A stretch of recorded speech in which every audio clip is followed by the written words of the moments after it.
Have you ever wondered how big apps, the ones you use every day, roll out these massive updates so smoothly?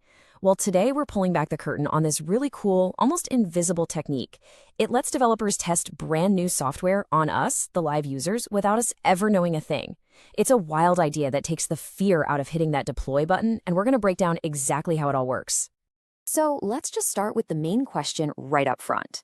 How in the world do you test a huge software update with live, totally unpredictable users without any risk to their experience?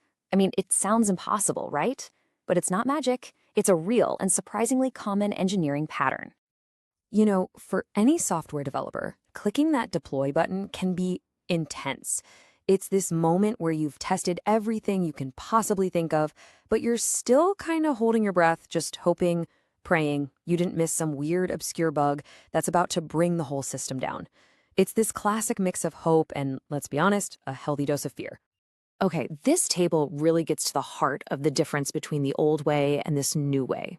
So traditionally, all your testing happens in this clean, separate staging world with fake data. And look, it catches a lot of bugs for sure, but it can never really replicate the sheer chaos of the real world. Traffic shadowing, on the other hand, uses the actual live traffic. It tests the new code against all the messy, unpredictable ways that real people like you and me are actually using the system. So, the absolute best way to think about traffic shadowing is to imagine it's a digital stunt double. It's just like in the movies, right? You would never put your star actor in a really dangerous car chase. No way. You bring in a stunt double. Well, in our world, the star actor is the live user's request, and the stunt double is a perfect copy that we send off to test the new and maybe a little risky software. And it's actually a pretty simple four-step process when you break it down. First, a real user request comes in. You click a button. Step 2, that request is instantly mirrored. Boom, we have our stunt double. Step 3, the original request goes exactly where it's supposed to, the stable, reliable version of the software. You get your response just like always. You notice nothing. And then step 4, that mirrored shadow request gets sent to the new version for testing. We analyze its response, and then we just toss it. The user is completely unaffected. So you might be asking, what's the magic that actually makes this duplication and redirection happen? Well, it's a technology called a service mesh. Just think of it like an incredibly smart traffic cop sitting inside your cloud infrastructure. It looks at every single request and knows exactly where to send it. And more importantly, when to create a perfect copy. Tools like Istio and Linkerd are what give you these superpowers. Now, this is where things get really, really interesting. It's one thing to shadow traffic inside of a single cloud, right? But today, a lot of the biggest applications are multi-cloud. They're running on services from Amazon, like EKS, and Microsoft, like AKS, at the exact same time. Getting the shadowing to work seamlessly across these different clouds, well, that is a fascinating and pretty significant engineering puzzle to solve. So as you can probably guess, implementing traffic shadowing isn't just a matter of flipping a switch. You got to get a few crucial details just right for it to actually work well. Let's take a look at what those are.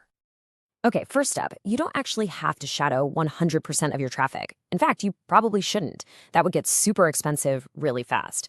Instead, you set what's called a sampling rate.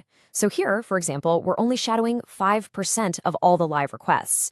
And it turns out that's often more than enough data to feel really confident in your tests, without totally overwhelming your systems or your budget. Next up is this thing called header propagation. Now remember our stunt double? For the test to be valid, the stunt double needs the exact same script as the star actor. In the digital world, all that important context, like who the user is or what their security permissions are, is carried in these little pieces of data called headers. So header propagation is just the critical process of making sure all those headers are perfectly copied over to the shadow request. It's got to be an identical twin. All right, so how do we actually know if the new version is any good? Simple. We measure everything and we compare. So for example, you can see here we're comparing the error rate between the live version, A, and our shadowed version, B. And looks like version B has a slightly higher error rate. We'd also look at stuff like latency. Is it slower? And yep, looks like it's adding about 5 milliseconds.